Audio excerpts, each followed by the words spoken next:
Assalamualaikum warahmatullahi wabarakatuh. Waalaikumsalam warahmatullahi wabarakatuh. Alhamdulillah, wassalatu wassalamu ala sayyidina Rasulillah, sayyidina wa maulana Muhammad ibn Abdullah wa ala alihi wa sahbihi wa mawalah. La haula wa la quwwata illa billah, amma ba'du. Bapak-bapak, ibu-ibu, saudara-saudara kaum muslimin rahimakumullah. Sudah menjadi keyakinan dalam kehidupan kita bahwa segala yang ada permulaannya tentu akan ada penghabisannya. Setiap yang punya awal mesti akan punya akhir. Tidak ada keabadian dalam kehidupan dunia ini. Semuanya datang dan pergi silih berganti, berubah oleh pergeseran masa dan pertukaran waktu. Demikianlah kalau kita mau merenungi kehidupan dari alam di sekitar kita. Sejak dari kehidupan tumbuh-tumbuhan, binatang, sampai kepada kehidupan kita, makhluk bernama manusia. Lihatlah kita manusia misalnya. Dimulai sejak kita terlahir ke alam ini, keluar dari alam rahim ibu, menjadi bayi yang merah tidak berdaya, untuk kemudian berangsur meningkat menjadi anak-anak. Dari kehidupan anak-anak berubah lagi kita menjadi remaja dengan segala keceriaan dan kelincahannya, dan dari masa remaja naik lagi kita memasuki usia dewasa, untuk kemudian berangsur memasuki hari tua.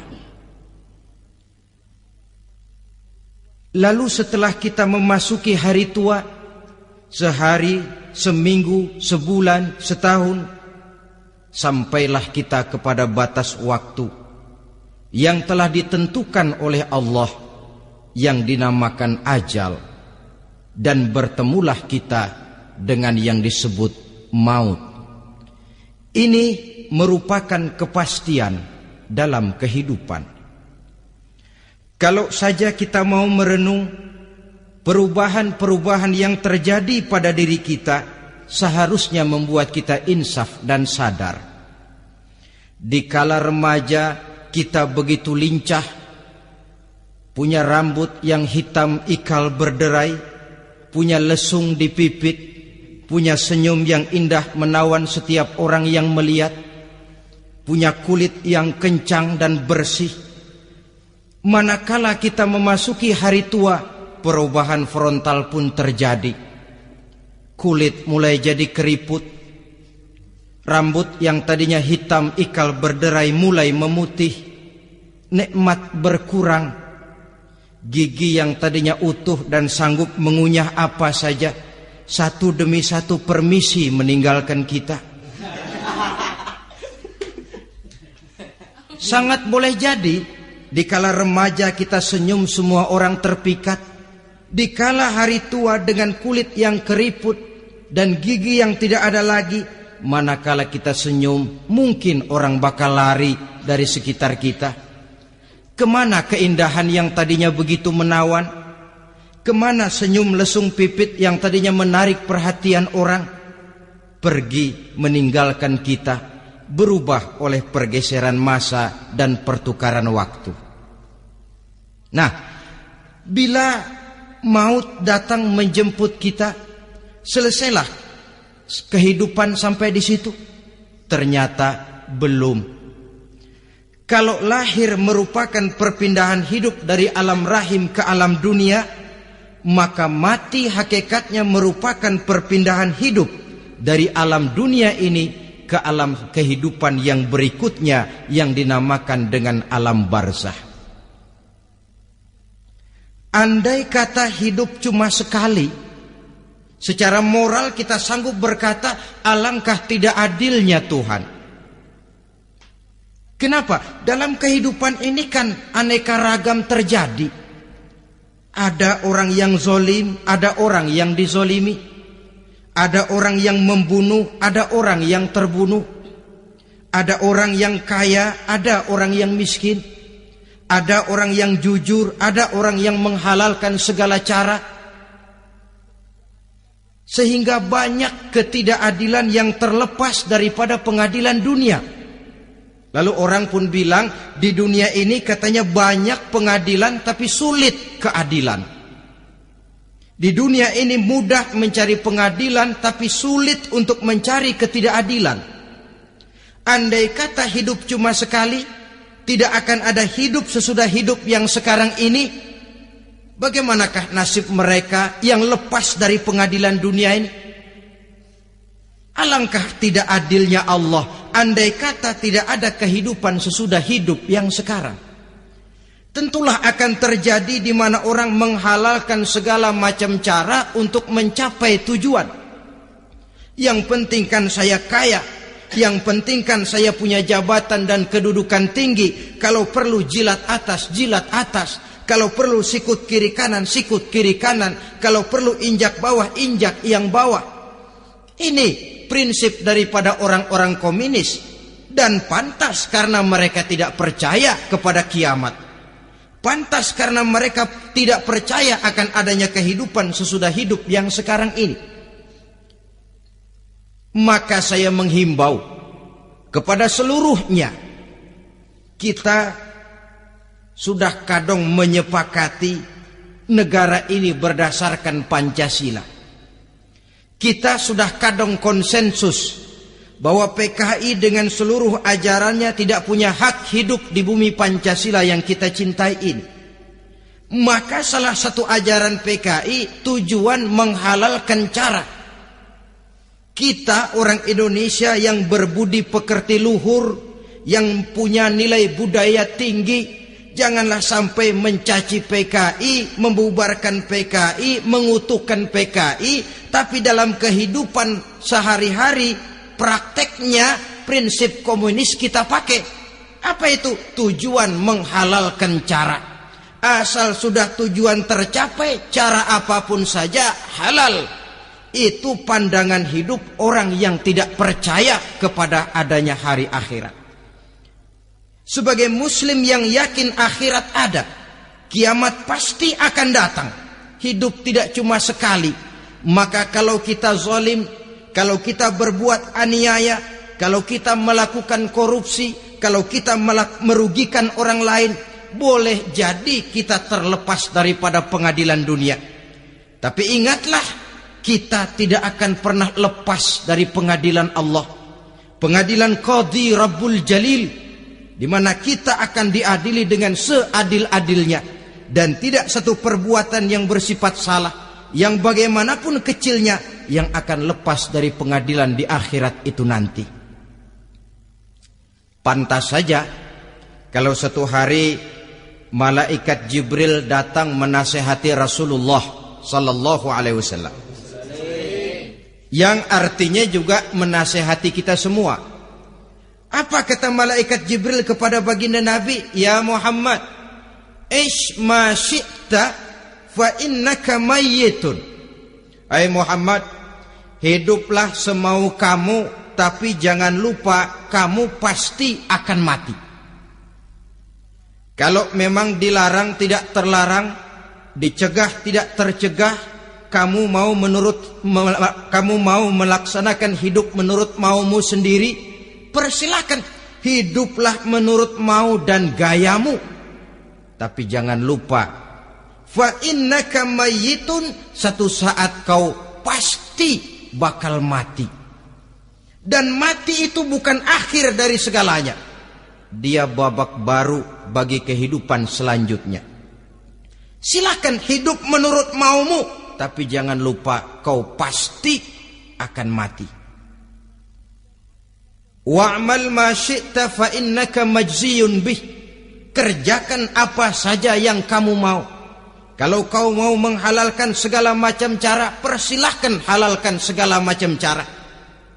Tapi jangan lupa kau akan mendapat balasan dari seluruh amal perbuatanmu. Wa ahbib ma syi'ta fa innaka mufariquhu, dan cintailah apa saja yang mau kau cintai. Kau cintai anak istrimu, silahkan. Kau cintai harta bendamu, tafadhal. Kau cintai tanah airmu, kau cintai pangkat dan jabatanmu, persilahkan. Tapi jangan lupa, fa innaka mufariquhu, kau pasti akan berpisah dan akan meninggalkan segala yang kau cintai itu. Apa artinya ini buat kita? Ternyata sesudah maut datang menjemput kita, ada kehidupan sesudah hidup yang sekarang ini. Ini yang mendorong kita untuk dalam kehidupan di dunia ini tidak melakukan prinsip saenake dewe, semaunya sendiri saja, asal perut kenyang, asal pangkat tinggi, asal harta dapat. Masa bodoh dengan merugikan orang lain, masa bodoh dengan menipu orang lain. Iku jenenge saenake dhewe. Muslim tidak diajarkan. Ingat manusia, setelah kau mati, setelah kiamat datang, kau akan dibangkitkan, kau akan dimintakan pertanggungan jawab tentang kehidupan yang sekarang ini. Saudara hadirin, oleh sebab itu kalau kita bicara soal kiamat, soal akhirat, ini memang masalah yang gaib, yang sepenuhnya tidak bisa dicernakan dengan kemampuan penalaran intelektual. Dasar di dalam membicarakan ini tidak lain adalah iman kita kepada Allah Subhanahu wa ta'ala. Bukan cuma zaman sekarang, dari zamannya Nabi. Orang itu kalau sudah bicara kiamat, bicara akhirat, ada yang ragu-ragu, ada yang menolak sama sekali. Bukan dari zaman sekarang, dari zaman dulu. Pernah kok satu saat Rasulullah itu dakwah, menceritakan, saudara-saudara, akan terjadi kiamat di mana Allah akan membangkitkan manusia dari kuburnya untuk memintakan pertanggungan jawab. Ini dalam dakwahnya Nabi pidato macam itu. Apa reaksi orang? Yang beriman ya mantap, tapi yang tidak beriman, bajingan-bajingan Quraisy ini, mereka bertepuk tangan, mengejek, mencaci. Malahan ini yang luar biasa, ada dua orang kafir namanya Ubay bin Ka'ab dan Al-As bin Wa'il. Mendengar pidato macam ini, mereka buru-buru pulang ke rumah. Ngapain? Ngambil pacul. Lalu berangkat nyari kuburan tua. Dia gali itu kuburan. Tulang-tulangnya diangkut, dibawa ke depan Nabi. Ya Muhammad, tulang-tulang yang udah hancur begini, siapa yang bisa ngidupin lagi? Yang macam-macam aja kamu Muhammad. Nggak rasional, nggak masuk akal. Allah menjawab. Apa kata Allah? Wa daraba lana mathalan wa nasiya khalqah. Qala man yuhyil 'izama wa hiya ramim. Qul yuhyiha alladhi ansha'aha awwala marrah wa huwa bikulli khalqin 'alim. Mereka memberikan perumpamaan kepada kami, kata Allah. Mereka melupakan asal kejadiannya. Mereka bertanya, siapa yang sanggup menghidupkan tulang belulang yang sudah hancur kayak begini? Qul yuhyiha allazi ansha'aha awwala marrah. Katakan kepada mereka Muhammad, yang akan menghidupkannya adalah Dia yang telah menciptakannya pertama kali dulu. Kalau Dia sanggup menciptakan, Dia tentu lebih sanggup lagi untuk mengembalikan reproduksi ciptaan itu sebagaimana semula. Yang paling kasihan yang ragu-ragu. Akhirat itu ada apa enggak sih? Kiamat itu ada apa enggak sih? Lantaran ragu-ragu, terombang-ambing dia antara harapan dan putus asa, antara kenyataan dan idealisme. Ada yang buta sama sekali 100% terhadap keadaan-keadaan sesudah mati. Perhatian mereka hanya tercurah kepada kehidupan sebelum mati. Yang mereka perhatikan siang dan malam tidak lebih daripada urusan perut. Pergi pagi, pulang sore, peras keringat, banting tulang. Cuma soal makan, soal minum, soal pakaian, soal kendaraan, soal rumah tangga, soal anak, soal istri. Yang mereka pentingkan hanya soal-soal politik misalnya, ekonomi, pembangunan dan industri. Untuk soal-soal kayak begitu, giat betul. Habis seluruh waktu untuk memikirkan, meningkatkan kebudayaan, politik, sosial, ekonomi. Kadang-kadang kurang tidur, kurang istirahat, berkeliaran ke sana kemari ke tempat yang jauh-jauh.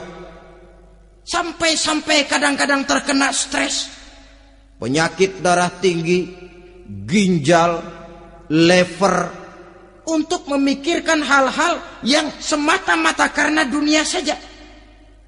Lantas boleh jadi mereka mendapatkan kekayaan yang berlimpah ruah, mendapatkan kedudukan yang tinggi, nama yang semerbak, dikenal orang di barat dan di timur, di utara dan di selatan.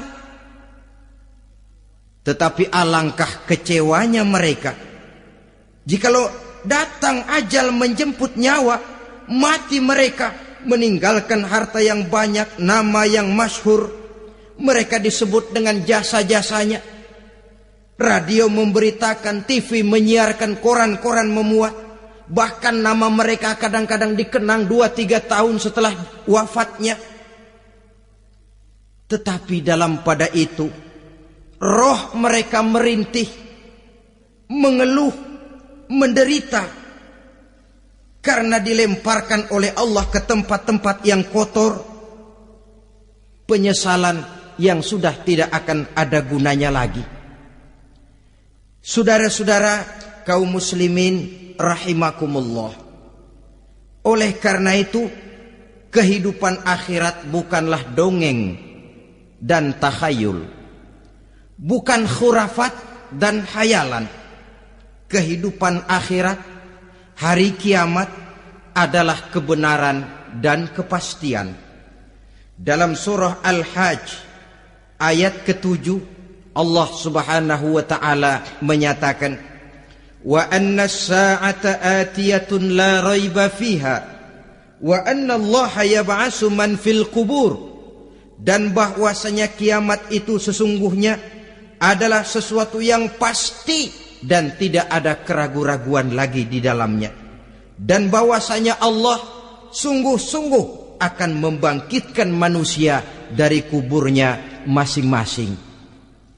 Nah, kalau kita sudah yakin kiamat sesuatu yang pasti adanya, akhirat sesuatu yang pasti adanya, dari mana pembicaraan tentang kiamat ini kita mulai? Tentu dari diri kita. Marilah kita mencoba melihat proses perjalanan hidup ini sampai kita memasuki kiamat. Hadirin, tidak ada makhluk secantik manusia. Tidak percaya, pernah ke Ragunan?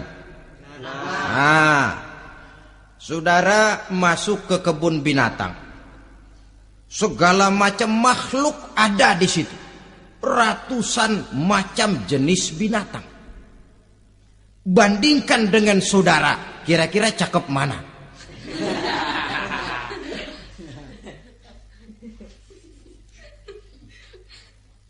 Dari seluruh makhluk yang diciptakan Allah itu, manusia fi ahsani taqwim, dalam bentuk yang paling sempurna, sejak susunan biologis sampai kemampuan berpikir. Biologis kita, ya Allah, diciptakan kita begini rupa.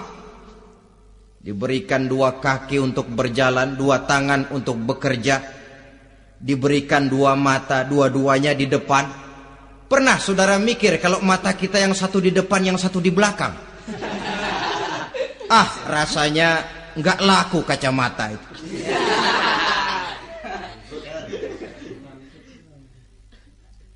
Diberikan hidung dengan 2 lubang, tahu betul Allah ke bawah lagi lubangnya. Coba pikir kalau lubang hidung kita menghadap ke atas. Aduh, kalau musim hujan repot jagain hidung. Laqad khalaqnal insana fi ahsani taqwim. Sungguh telah kami ciptakan manusia dalam bentuk kejadian yang paling sempurna ketimbang makhluk-makhluk Allah lainnya.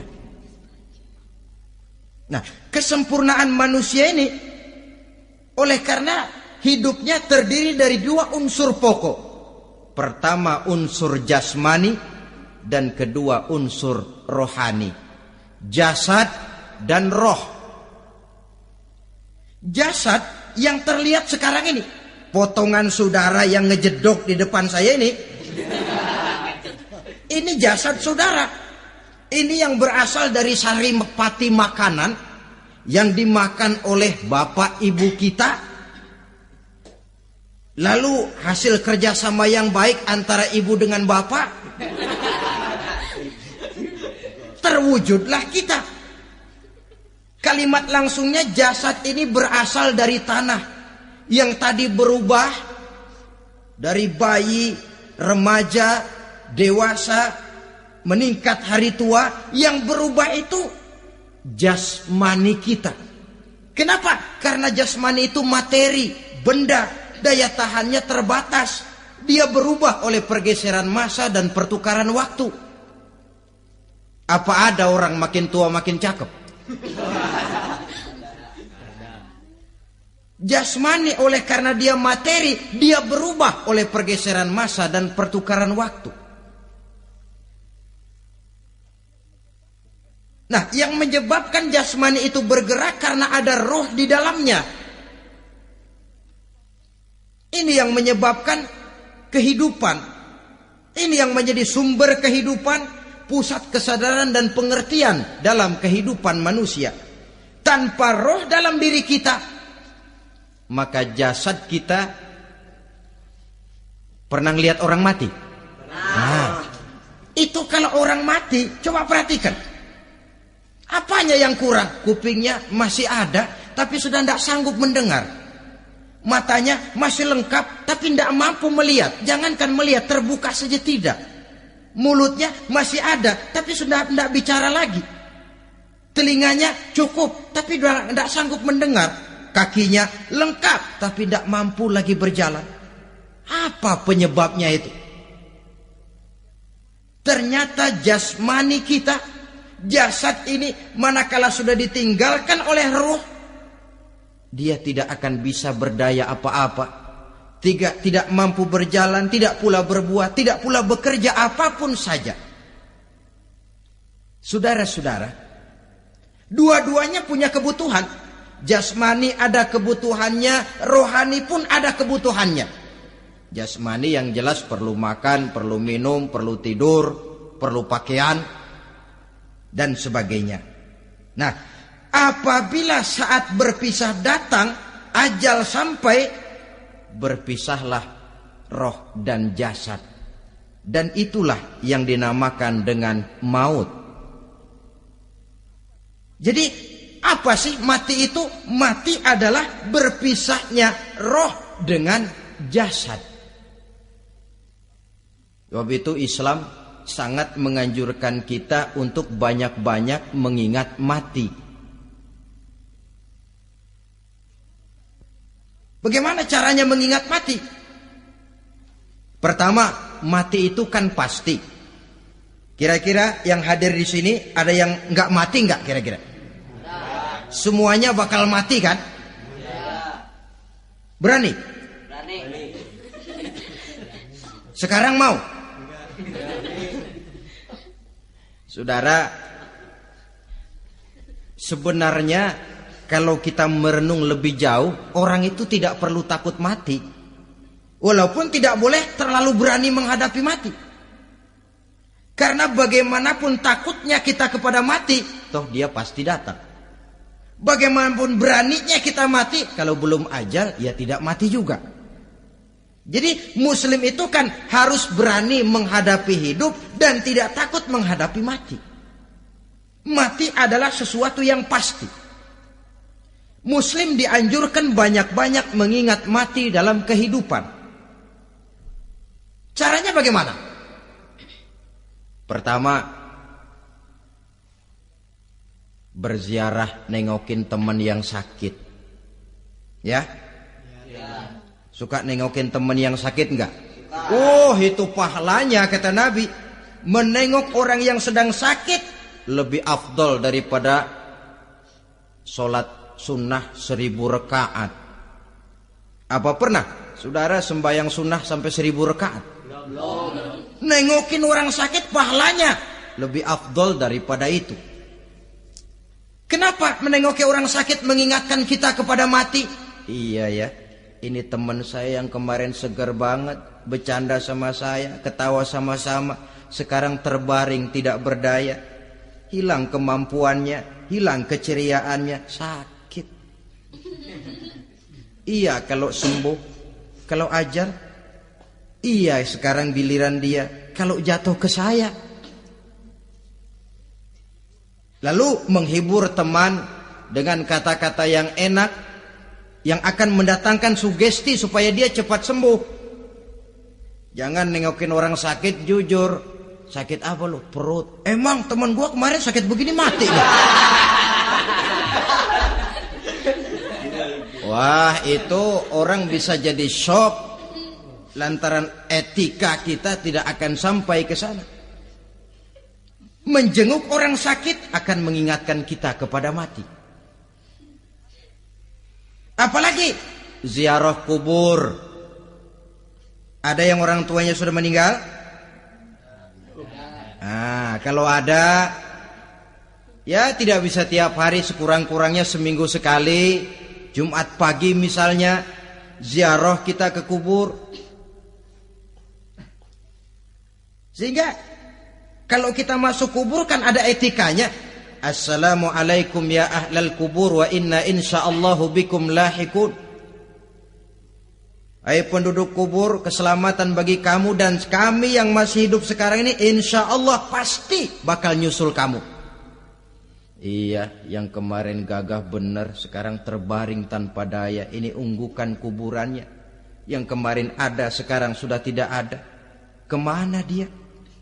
Kami satu saat pasti akan begini. Ingat mati. Lalu apalagi yang bisa membuat kita ingat kepada mati? Mengawal jenazah. Bukankah sangat dianjurkan oleh agama? Bahkan kalau bisa sejak mengurusnya, memandikannya, mengkafankannya, menyolatkannya untuk kemudian mengantarnya ke kubur. Hari ini saya antar dia ke kubur, besok boleh jadi saya yang diantar orang. Hari ini saya solatkan dia, besok boleh jadi saya yang disolatkan orang. Hari ini saya masukkan dia ke liang lahat, besok mungkin giliran saya dimasukkan orang ke liang lahat.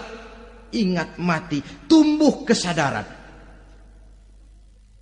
Lalu daya positifnya dalam kehidupan apa?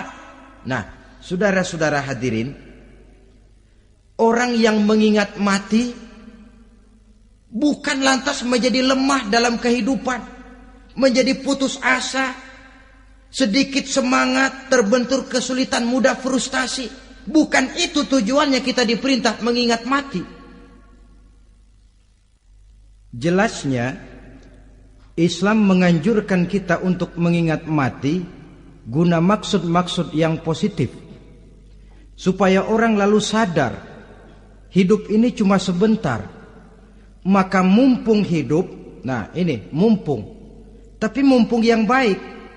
Mumpung hidup, maka hidup yang singkat ini harus saya pergunakan dengan sebaik-baiknya, melakukan kebajikan yang sebanyak-banyaknya, menjauhkan rasa malas, menunggu keajaiban yang datang dari langit, berleha-leha, bermain-main, sementara maut kalau dia datang tidak pernah main-main.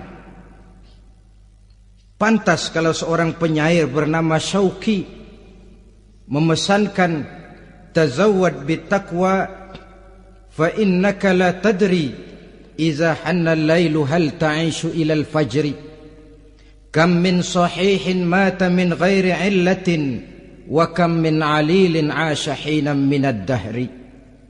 Persiapkan dirimu dengan takwa, sebab kamu tidak tahu apabila malam datang kamu masih bisa hidup apa enggak besok pagi.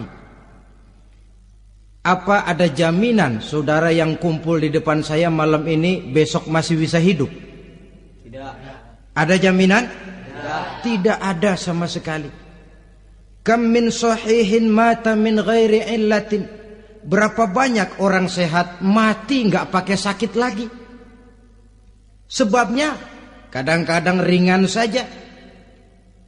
Ada yang cuma jatuh di kamar mandi mati. Ada yang cuma ketiban pensil.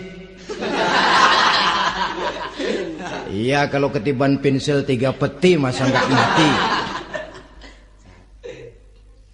Ta'addadatil asbab wal mautu wahid. Sebabnya boleh jadi macam-macam, tapi mati satu juga, yaitu mati. Dia seperti kelapa yang terlalu tua jatuh ke bawah, yang kembang baru keluar pun jatuh ke bawah. Itulah mati. Dia datang menjemput yang bayi, dia datang mengambil yang anak-anak, dia datang juga kepada yang remaja, kepada yang dewasa, kepada yang tua sekalipun. Jangan yang remaja lalu berpikir, gua rasanya masih jauh banget mau mati. Ini sesuatu yang pasti yang kita tidak pernah diberitahu kapannya. Kalau dikasih tahu kapannya kan kita bisa. Umpama malaikat maut datang ke rumah saya, saudara Zainuddin kau mati 80 tahun lagi. Wah, saya kan berhitung, masih lama, poya-poya aja dulu Tapi ini tidak pernah diberitahu kepada kita. Lantaran tidak diberitahu itulah kita perlu bersiap-siap dengan selalu mengingat-ingat mati yang mendorong kita untuk berbuat positif. Satu contoh peringatan mati yang mendatangkan positif pada peristiwa ketika turun perintah hijrah. Ketika di Mekah sudah terpepet turun perintah hijrah. Ini sahabat yang berangkat hijrah, jangan dikira semua bulat hati. Ada yang mikir, kalau saya hijrah berangkat dari Mekah ke Madinah, nanti di tengah jalan dicegat oleh kafir Quraisy lalu dibunuh mati saya. Takut mati. Allah peringatkan, kullu nafsin za'iqatul maut. Kamu disuruh hijrah saja takut mati, padahal kamu tahu semua yang hidup bakalan mati. Diam saja di Mekah mati, hijrah ke Madinah pun akan mati. Mendengar ayat ini, Sayyidina Umar bin Khattab seperti dibakar semangatnya. Kalau sebagian sahabat hijrah sembunyi-sembunyi, beliau mau hijrah itu malah bajingan Quraisy dikumpulkan dekat Ka'bah. Pidato, ya ma'syarah Quraisy, dedengkot Quraisy, dengerin. Besok pagi yang namanya Umar bin Khattab mau hijrah dari Mekah ke Madinah. Siapa yang kepengen kepalanya berpisah dengan badannya, persilahkan cegat Umar di jalanan. Besok dengan tenang dia berangkat hijrah, gak ada yang berani nyegat. Tuh Quraisy juga barangkali mikir, gue ngapain nyegat penyakit. Begitu ingat mati, timbul semangat juang, timbul semangat berbuat. Ini ingat mati yang positif, bukan yang melemahkan semangat. Dah jangan kerja rajin-rajin dah, lu bakalan mati. Ini ingat mati yang salah pasang. Ingat mati seharusnya mendorong manusia untuk berbuat lebih tekun. Allah memberikan peringatan, Qul innal mauta allazi tafirruna minhu fa innahu mulaqikum. Katakan, maut yang kamu akan melarikan diri daripadanya, yang kamu takuti benar dia pasti akan datang menjemput kamu. Saudara-saudara hadirin yang saya hormati, datangnya memang tidak kita harapkan yang namanya maut, Tapi sekali dia datang, tidak ada pintu tempat kita lari. Dia memang tidak pernah kita undang. Tapi sekali dia datang, mengetok pintu, kekuatan apa yang bisa menolak?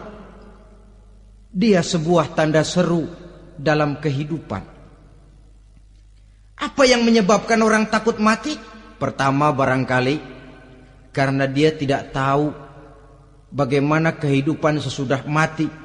Alam kubur gelap, alam akhirat gelap. Sehingga dia bingung, lantaran bingung lalu jadi takut. Yang kedua boleh jadi oleh bayangan-bayangan dosa yang pernah dia kerjakan di dunia ini. Kerjanya cuma menumpuk dosa.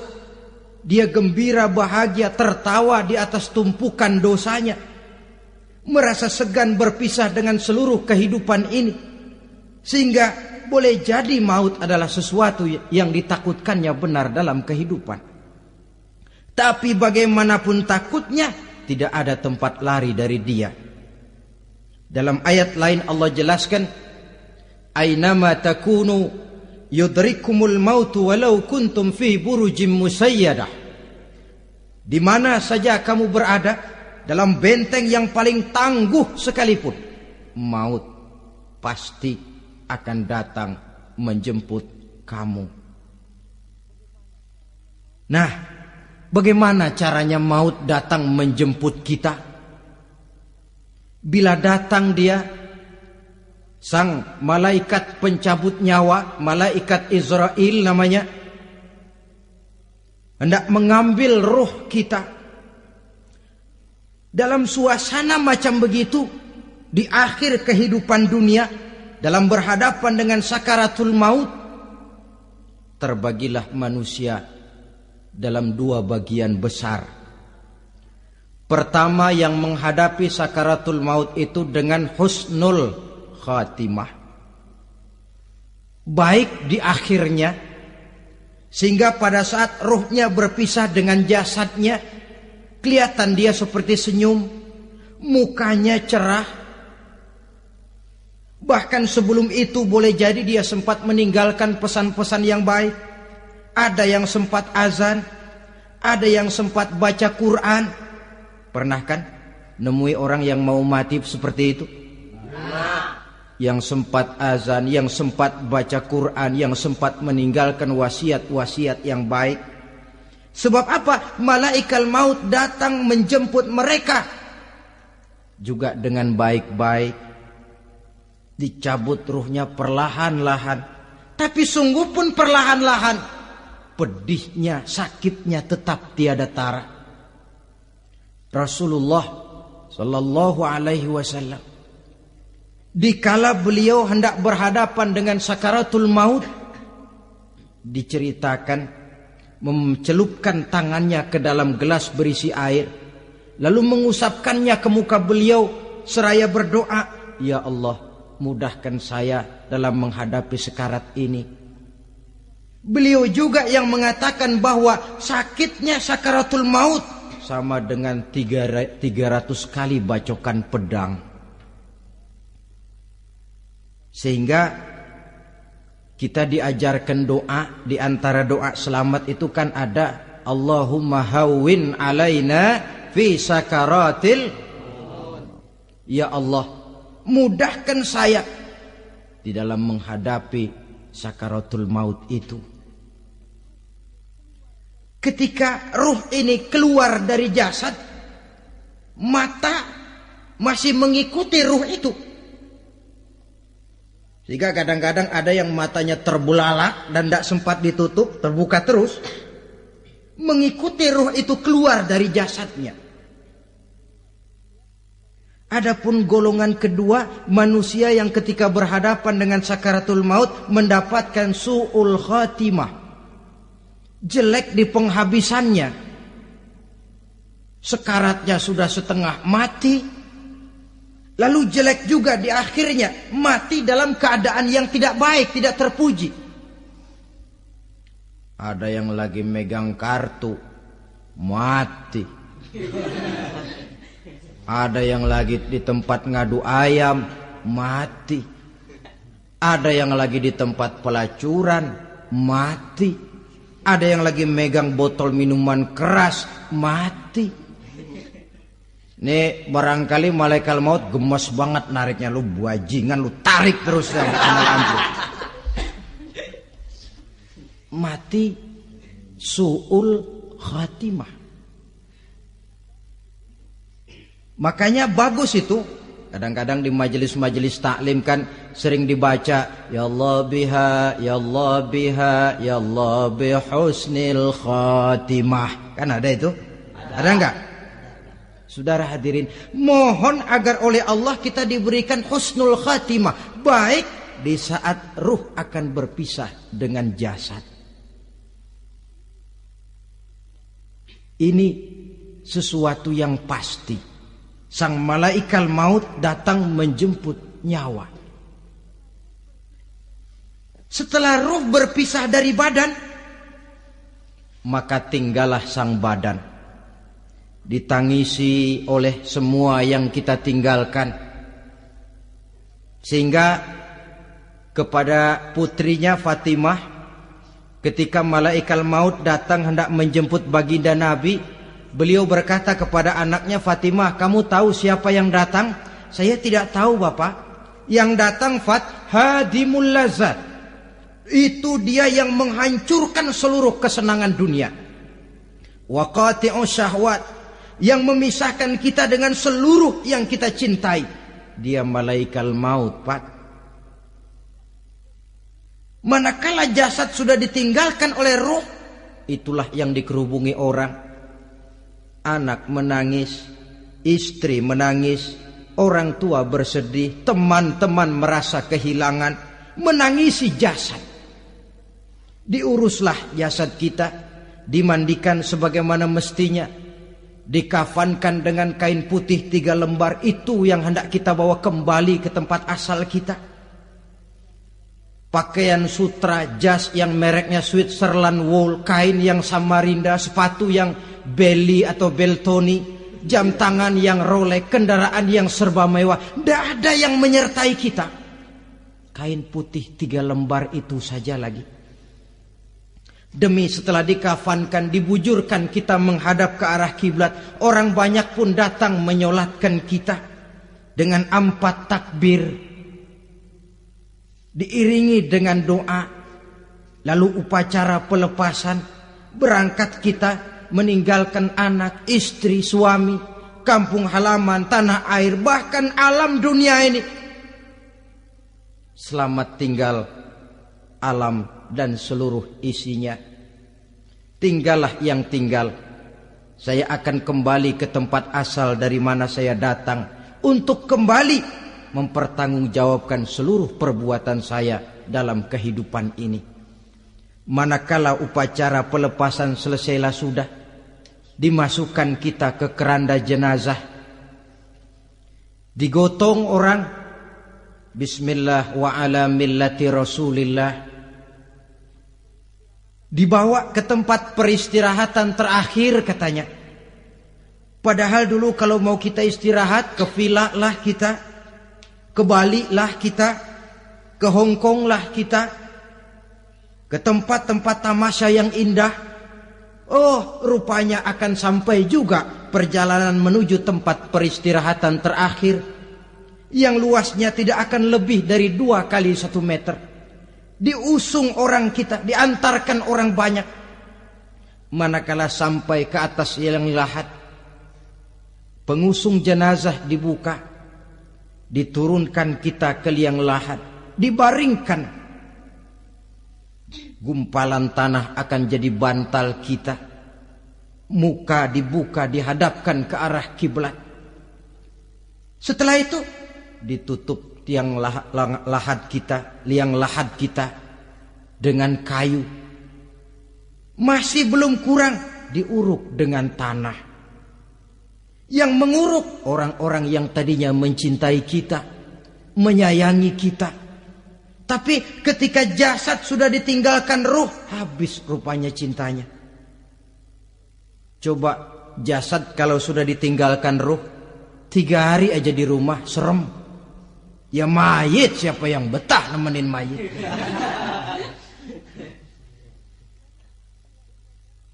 Lalu bila upacara pemakaman selesai, maka berusahalah semuanya. Para pengantar akan kembali ke rumahnya masing-masing.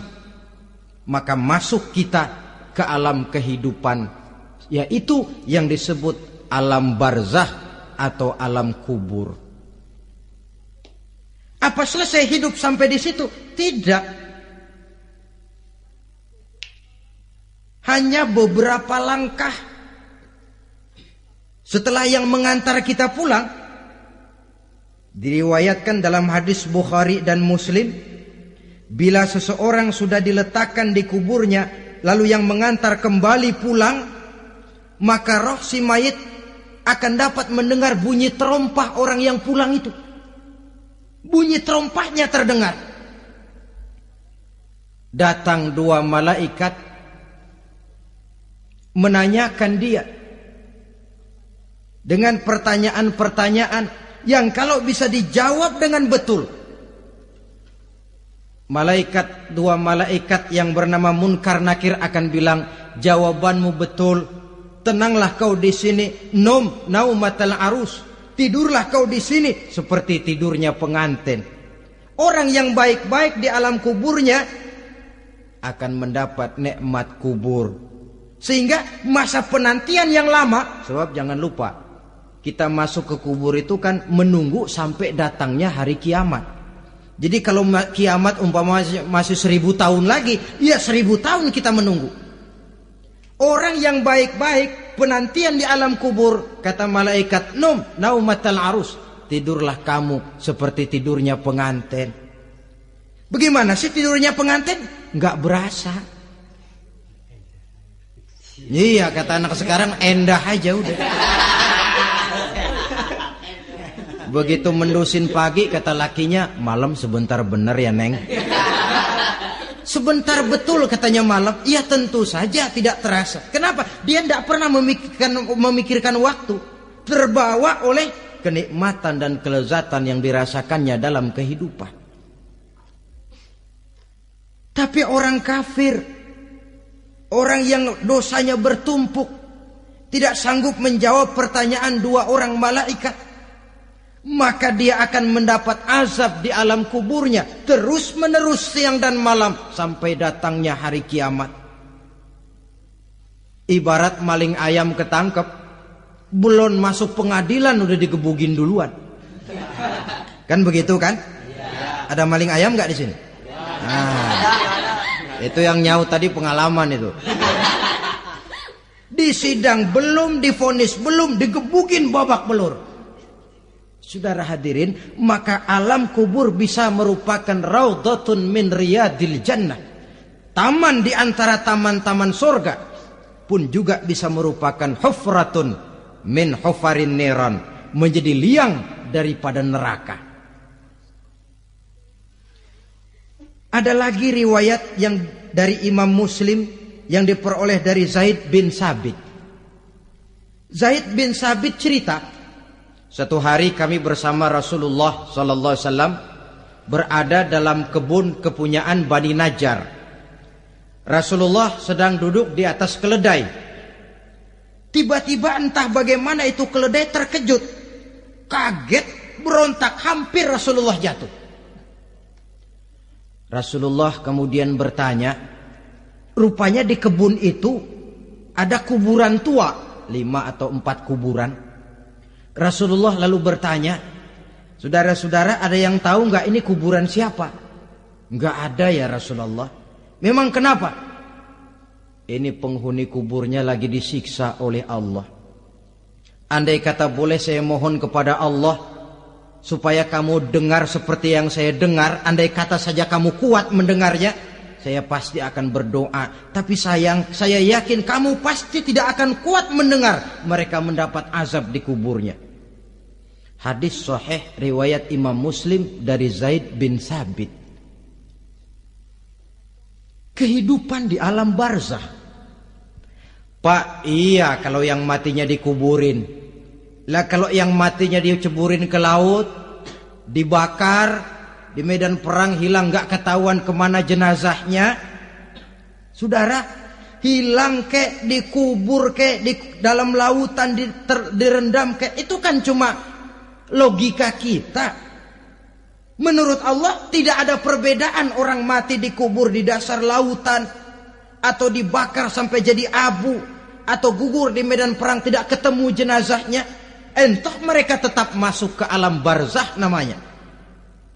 Jasad boleh hancur, tapi roh sebagai sumber kehidupan, pusat kesadaran dan pengertian, dia tetap ada, mengalami kebahagiaan dan kegembiraan, atau mengalami kepedihan dan penderitaan, bergantung kepada amalan yang kita lakukan dalam kehidupan di dunia ini. Maka dalam Yasin tadi kan jelas, qul yuhyiha alladzi ansha'aha awwala marrah, yang menghidupkan mereka yang dikubur di dasar lautan, mereka yang dibakar sampai jadi abu, yang akan menghidupkan ialah Allah yang menciptakan mereka dulu pertama kalinya. Jadi kalau sudah ada aslinya, ya tentu tidak perlu contoh lagi, akan sangat mudah membuatnya. Orang tua kita, keluarga kita yang sudah berpulang, mereka di alam barzah sekarang ini bisa mendapat nikmat kubur, bisa mendapat azab kubur, bergantung amalan mereka dalam kehidupan di dunia ini. Dalam Musnad Imam Ahmad dan Sahih Abi Hatim malah ada tambahan riwayat. Orang yang banyak kebajikannya di dunia, amalannya akan datang menemani dia. Sholatnya dekat kepalanya, puasa sebelah kanan, zakat sebelah kiri, menghibur dia. Malahan dikatakan berbentuk orang yang cantik menemani dia di alam kuburnya. Aneh, dia tanya, man anta lam ara fid dunya ajmal minka. Siapa kamu? Di dunia ini belum pernah saya melihat orang secantik kamu. Dia jawab, ana amaluka soleh. Saya adalah amalmu yang soleh yang kau kerjakan waktu di dunia. Saya sekarang diperintahkan untuk menemani kamu di sini. Alhamdulillah. Sedangkan amalnya yang jahat akan datang dalam bentuk yang menyeramkan menemani dia di sana. Bayangin deh, di kuburan ditemenin yang serem-serem. Sama juga di dunia. Di dunia, kalau kita di tempat gelap ditemenin orang cakep, enak nggak? Enak. Wah, pengalaman. Tapi coba bayangin, sudah tempatnya gelap, yang nemenin jelek nggak ketulungan, gerah kita. Nah, saudara hadirin yang saya hormati, lalu bagaimana tempat arwah-arwah yang sudah kembali menghadap Allah yang disebut mustaqarrul arwah itu? Macam-macam tingkatannya sesuai dengan profesi dan amalannya waktu di dunia. Ada roh-roh itu yang setelah pisah dengan jasad, artinya mati, ditempatkan di tempat yang disebut a'la iliyin, tempat yang tertinggi. Siapa ini? Arwahnya para nabi dan para rasul. Ini fi a'la iliyin, di tempat yang tertinggi. Arwahnya para nabi, arwahnya para rasul. Dan karena kita bukan nabi, bukan rasul, ya jangan mimpi dapat tempat fi a'la iliyin. Kecuali kalau Allah menghendaki, itu hak prerogatif Allah. Tapi kan tidak adil kalau Allah melakukan itu. Ini kelompok roh-roh yang masuk golongan VIP. Wah, the first class. Para nabi, para rasul.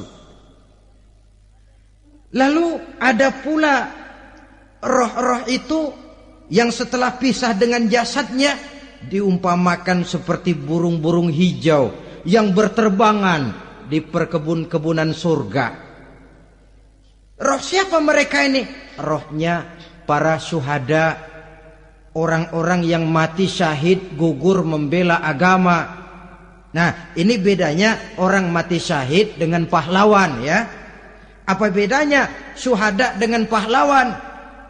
Kalau syuhada, orang yang gugur membela agama, niatnya karena Allah, mati syahid. Kalau pahlawan, orang yang gugur membela negara, orang yang dianggap berjasa kepada pemerintah.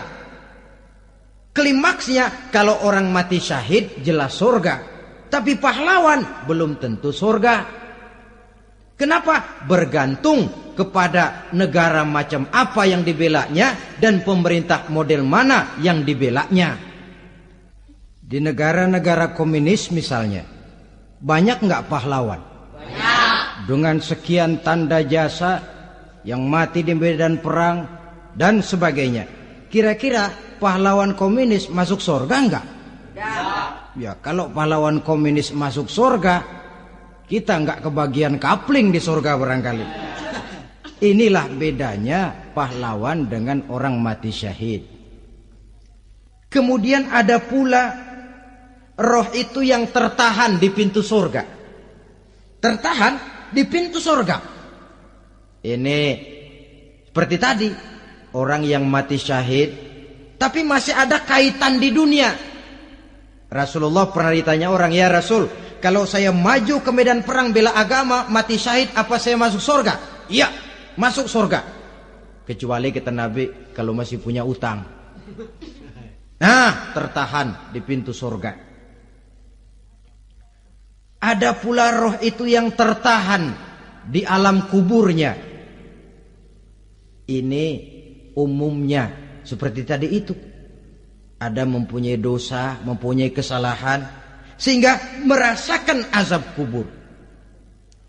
Ada juga roh itu yang tertahan di permukaan bumi. Mereka yang dalam hidup selalu menumpuk dosa-dosa yang besar, meninggal sebelum keburu untuk bertaubat. Saudara hadirin yang saya hormati, inilah yang kita khawatirkan. Sebab jikalau pada saat roh sudah datang, jikalau saatnya roh datang berpisah dengan jasad, menemukan sakaratul maut, saat itu taubat sudah tidak akan ada gunanya lagi. Masuk ke alam kubur, mendapat azab kubur sampai datangnya hari kiamat. Berapa lama di alam kubur ini? Menunggulah kita sampai datang saatnya kiamat. Nah, saudara-saudara, apa tanda-tanda hari kiamat? Kapan dia akan datang? Bagaimana hal ihwal manusia pada saat terjadi kiamat? Bagaimana alam ini? Bagaimana perhitungan di padang mahsyar? Insya Allah akan saya ungkapkan pada bagian kedua dari ceramah ini. Insya Allah kita akan lanjutkan pembicaraan ini sampai kepada terminal paling akhir, surga dan neraka. Inilah saja pertemuan kita pada kesempatan kali ini. Terima kasih banyak atas segala perhatian. Mohon maaf atas segala kekurangan. Wabillahi taufiq wal hidayah. Wassalamualaikum warahmatullahi wabarakatuh. Waalaikumsalam warahmatullahi wabarakatuh.